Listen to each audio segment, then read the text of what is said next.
दोस्तों, स्वागत है आपका हमारे YouTube चैनल आज ही के दिन में। आज की तारीख़ है 21 अक्टूबर और आज ही के दिन हिंदुस्तान की आज़ादी की जंग में एक ऐसा अध्याय लिखा गया था जिसे इतिहास कभी भूल नहीं सकता।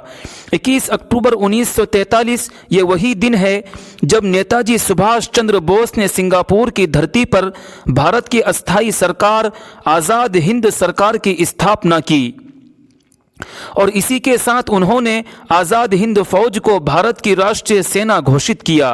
दोस्तों, वक्त था दूसरे विश्व युद्ध का, पूरी दुनिया में हलचल मची हुई थी। जर्मनी, जापान और ब्रिटेन जैसी ताकतें युद्ध में उलझी हुई थीं। भारत उस वक्त भी अंग्रेज़ी हुकूमत के जुल्म के नीचे था, लेकिन हिंदुस्तानियों का जज्बा बुलंद था। कोई सुभाष चंद्र बोस की तरह आज़ादी की राह चुन रहा था तो कोई गांधी जी के अहिंसक आंदोलन में शामिल था। दूसरे मुल्कों में बसे हिंदुस्तानी, खासकर दक्षिण पूर्व एशिया में, अपने वतन की आज़ादी के लिए तड़प रहे थे। इसी तड़प से आज़ाद हिंद फौज का जन्म हुआ, एक ऐसी सेना जो हथियारों से नहीं बल्कि इरादों से बनी थी। शुरुआत में इस फौज का ख्याल 1942 में कैप्टन मोहन सिंह और रास बिहारी बोस के दिमाग में आया था। ये दोनों जापान में रह रहे उन भारतीय सैनिकों से मिले जो ब्रिटिश फौज के युद्ध बंदी थे। उन्होंने मिलकर इंडियन नेशनल आर्मी यानी आज़ाद हिंद फौज बनाई, एक ऐसी फौज जो भारत को अंग्रेज़ों से आज़ाद कराने के मकसद से खड़ी हुई थी। लेकिन असली जज्बा इस फौज में उस वक्त आया जब जुलाई 1943 में सुभाष चंद्र बोस जापान से सिंगापुर पहुंचे और रास बिहारी बोस ने पूरी कमान उनके हवाले कर दी। नेताजी ने आते ही अपने सैनिकों के सामने दिल्ली चलो का नारा दिया और कहा, तुम मुझे खून दो, मैं तुम्हें आज़ादी दूंगा। ये शब्द बिजली की तरह हर भारतीय के दिल में उतर गई। आज ही के दिन यानी 21 अक्टूबर 1943 का दिन सिंगापुर के कैथे थिएटर में इतिहास बन गया। नेताजी सुभाष चंद्र बोस ने वहां हजारों देशभक्तों के सामने भारत की अस्थायी सरकार आज़ाद हिंद सरकार की स्थापना की घोषणा की। वो खुद इसके प्रधानमंत्री बने। उन्होंने कहा, आज हमारा मकसद साफ है, हिंदुस्तान की आज़ादी और ब्रिटिश शासन का अंत। इस सरकार की अपनी कैबिनेट थी। AC चटर्जी को वित्त मंत्री बनाया गया, SA अय्यर को सूचना मंत्री और लक्ष्मी स्वामीनाथन को महिला मामलों का मंत्रालय मिला। जी हाँ, वही कैप्टन लक्ष्मी सहगल जिन्होंने रानी झांसी रेजिमेंट की अगुवाई की थी। नेताजी की ये सोच थी कि महिलाओं का योगदान भी आज़ादी की जंग में बराबर का हो। आज़ाद हिंद सरकार ने अपना बैंक, अपनी मुद्रा और यहाँ तक कि अपना डाक तंत्र भी बनवाया था।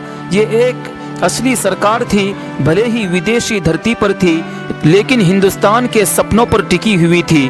दुनिया ने माना और हिंदुस्तान का परचम लहराया। दोस्तों, आपको जानकर गर्व होगा कि दुनिया के कई देशों ने इस सरकार को मान्यता दी थी। जर्मनी, जापान, चीन, फिलीपींस, इटली, कोरिया, आयरलैंड और कई देशों ने नेताजी की आज़ाद हिंद सरकार को आधिकारिक रूप से स्वीकार कर लिया था। एक तरह से कहा जाए तो ये भारत की पहली मान्यता प्राप्त सरकार थी जो विदेशी ज़मीन पर बनी लेकिन हिंदुस्तान की आत्मा से जुड़ी हुई थी। नेताजी ने कहा था, आज़ादी भीख में नहीं बल्कि जंग में मिलती है, और इसी सोच के साथ उन्होंने अपनी फौज को असली युद्ध के लिए तैयार किया। आज़ाद हिंद फौज को आदेश दिया, दिल्ली चलो। जापान की सहायता से ये फौज बर्मा के रास्ते भारत की सीमाओं तक पहुंची।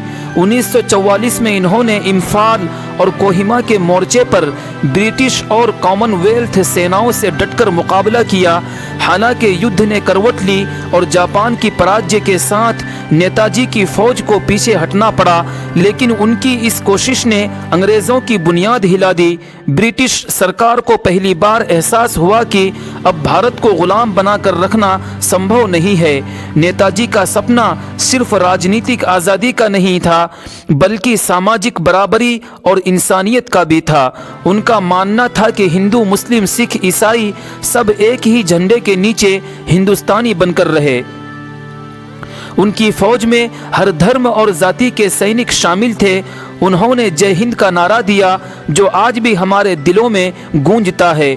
उनकी सरकार का प्रतीक चिन्ह था गरजता हुआ बाघ, जो आज भी हिंदुस्तान की आत्मा, हिम्मत और स्वतंत्रता की निशानी बना।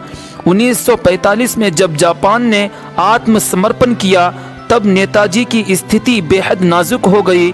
उन्होंने ताइवान जाने की कोशिश की और यहीं वो विमान हादसे के शिकार हुए।